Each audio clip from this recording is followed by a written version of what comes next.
As an etiquette consultant, I know a lot about guest and host duties, but there's one time of the year on Thanksgiving when the bird comes out of the oven that I go MIA, or I look really busy hoping and praying that no one asks me to carve it. And I figured if I have questions about what to do with the turkey, there's gracious girls and guys out there who would also like to know.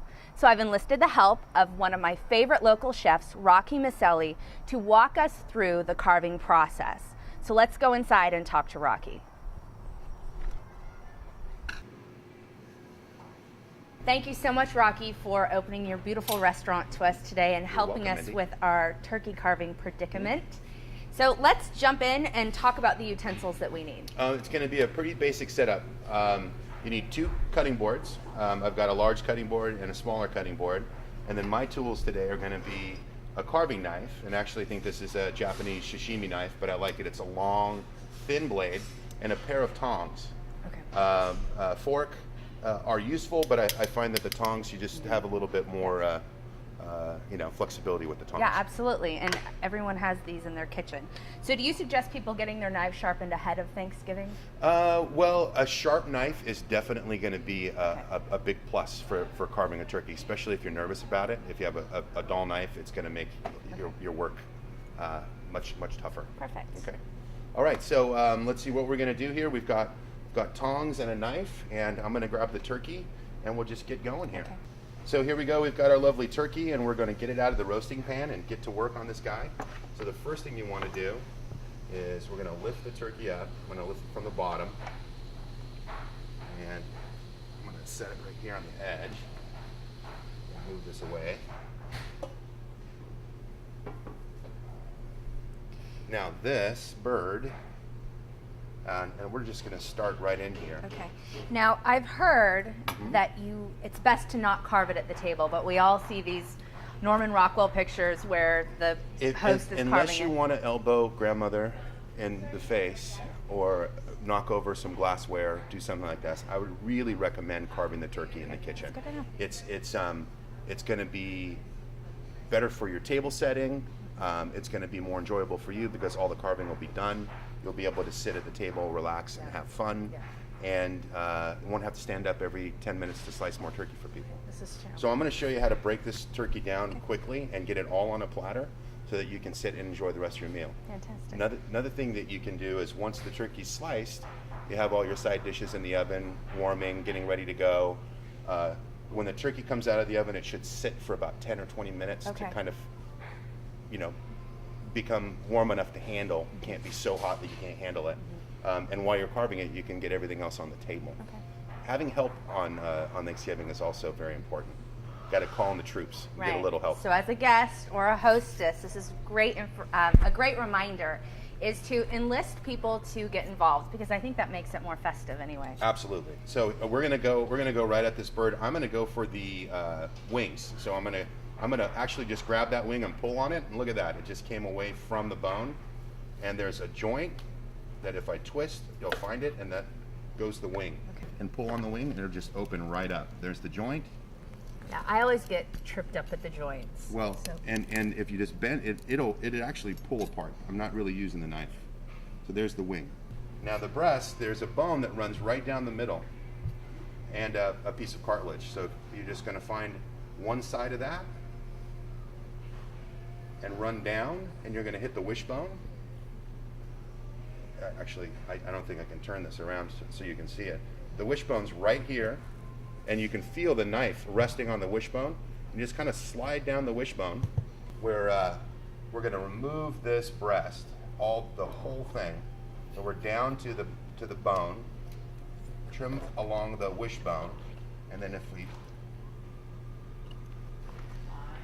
press down here, there's another joint, and if you're working at it too hard, that means that you're not really getting it in the right spot.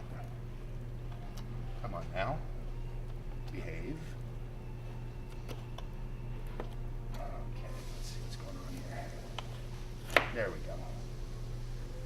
And I'm gonna cut this little piece of skin between the thigh and the breast, and this whole thing is gonna come off.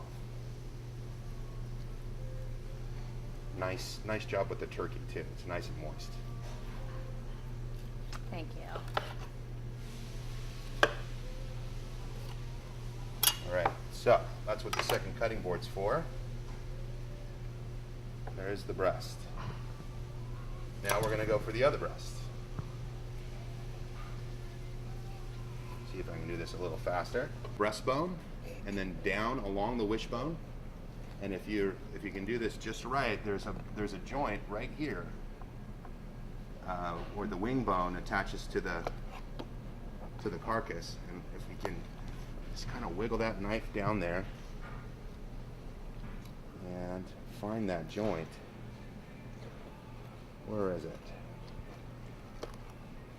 There's music playing too.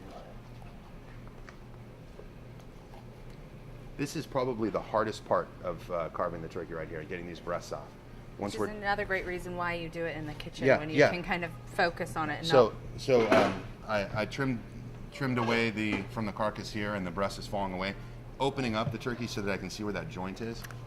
And there it is there. So there we go. There's the two breasts. 1, 2. And then from here, we're going to cut off our string. Truss the string. We're going to remove the drumstick.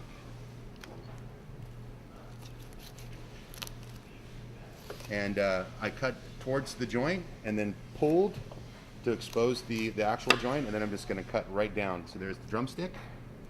I'm going to do that again here. There we go, drumstick. And then now we're going to remove the thigh bone. And to do that, I'm actually going to flip the turkey over. And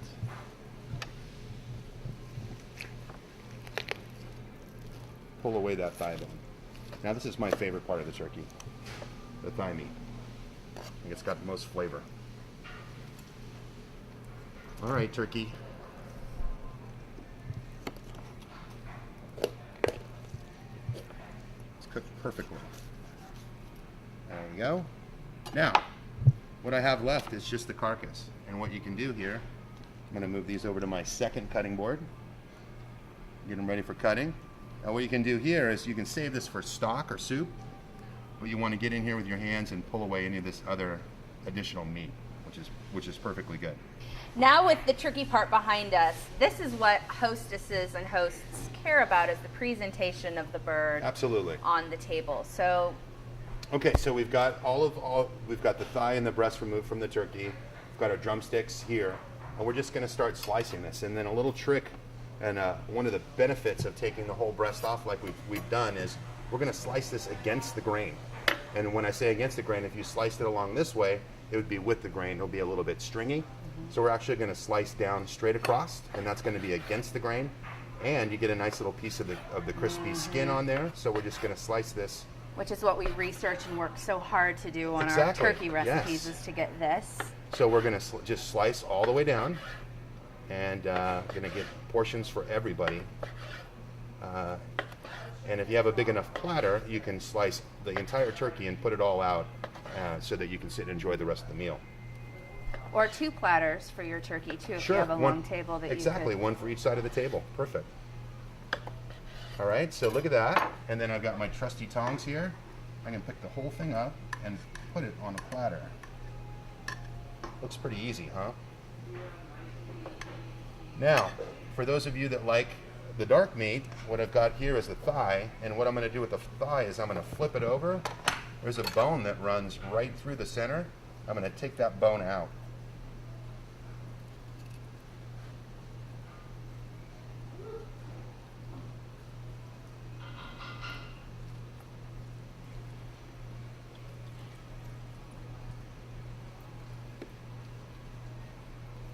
And all I'm doing is cutting around the bone to remove the meat.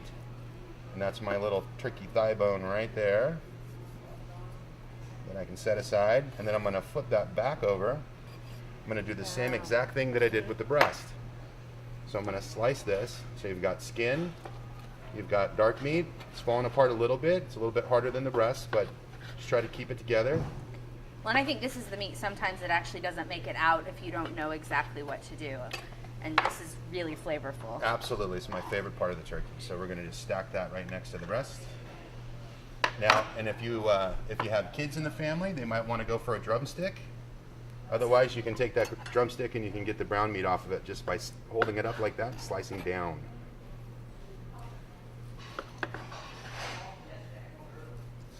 Now, do you put these bones into your stock pot? Absolutely, yeah. If you like to make turkey soup. I always do. Okay.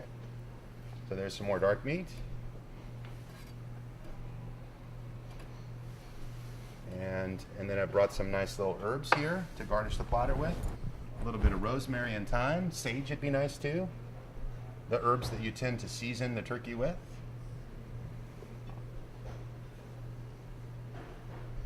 Just a nice big sprig of rosemary.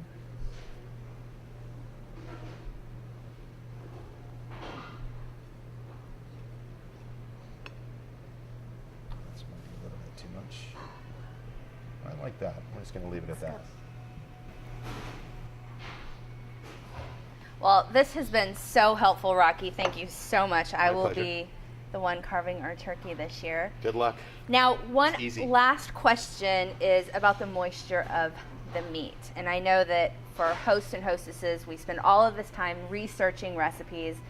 We want to make sure that when it goes to the table that it's hot and that every piece of meat is moist. Yes. So do you have any tricks around that? I do. Every year for the last 5 or 10 years, I've been brining my turkey. Okay. And it's a mixture of a little bit of sugar and salt and some spices. And you submerge the entire turkey in the salt mixture for about 24 hours. And what you end up with is a very moist, flavorful turkey. The skin gets nice and crispy. It just makes for a little bit more consistent bird all the way through. I'm going to get you that recipe Oh, too. fantastic. And we will post it down below on the blog. Thank you so much for stopping by The Gracious Girl. And thank you for Rocky for My helping pleasure. us with this. Thank you, Mindy. Happy Thanksgiving. All right.